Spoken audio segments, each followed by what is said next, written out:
All right, so today I want to talk about Dies the Fire and the Emberverse. Now, this book, Island in the Sea of Time, is about Nantucket being transferred 3,000 years back into the past. They call this the event. So, what happened to the rest of the world? Well, this book is about what happened to the world that Nantucket left behind. And what happened is when Nantucket got transferred 3,000 years back into the past, the world broke. That all of a sudden, electricity didn't work. All of a sudden, gases don't expand the right way anymore, so steam engines don't work. Guns don't work. So you have a world thrown back into the Middle Ages all of a sudden, and 90% of the people in the world die in the first year. And this book is about that first year and which factions lived. Everybody who lived was crazy in some way. There was this teenage girl who was really, really obsessed with Tolkien, and she was a rich girl, so she had like this fancy elf costume made out of leather and a fancy handmade bow, which she was good at shooting. And she continued her obsession with Tolkien throughout after that. She went crazy like everybody else. Another person in the book is an investigative reporter who's also a member of the SEA. And this reporter is, and when the change happens, he's doing a story on the gangs of Portland. So, after the change, he introduces the people he'd been doing the story on to his SEA friends, and they take over Portland and create this feudal kingdom. But the trouble is, he is obsessed with Tolkien too. Only he casts himself as Sauron and even builds a black tower that takes the eye as his symbol.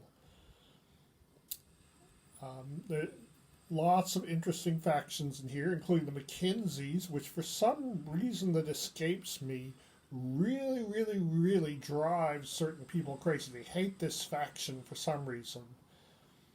But it was the beginning. After this, there were two more books that take place 10 years later when we see the changes that time has wrought.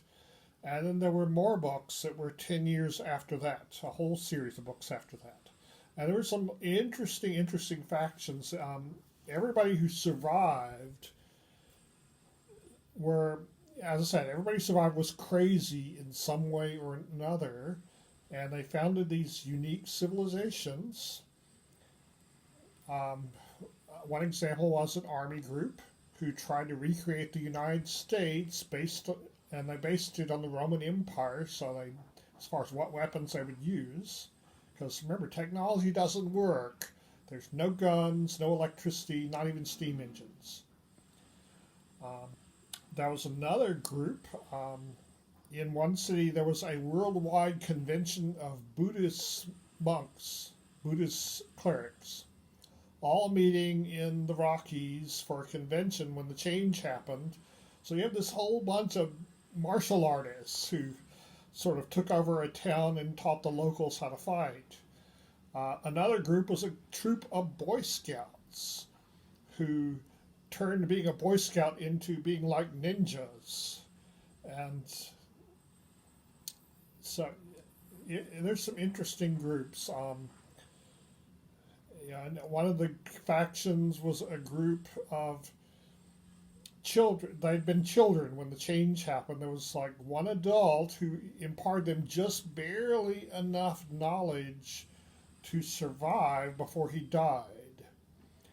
And so they like have this culture that is no culture. They have no stories, which seems really bizarre to me because you would think that their founder would have told him, even if he's not a great storyteller, he would have told him stories from his favorite movies and cartoons and TV shows, stories about Dracula and Godzilla and Gilligan and stuff. You'd think, but no, these people had no stories, no songs, nothing. It was really bizarre because the Mackenzies were really big on storytelling and songs when I met them. So anyway, um, another faction later in the series is the Lakota Indians, who were dirt poor in our reality, but when the change happened, it wasn't that big of a hardship for them because they were so poor, they were able to adapt, and they just happened to be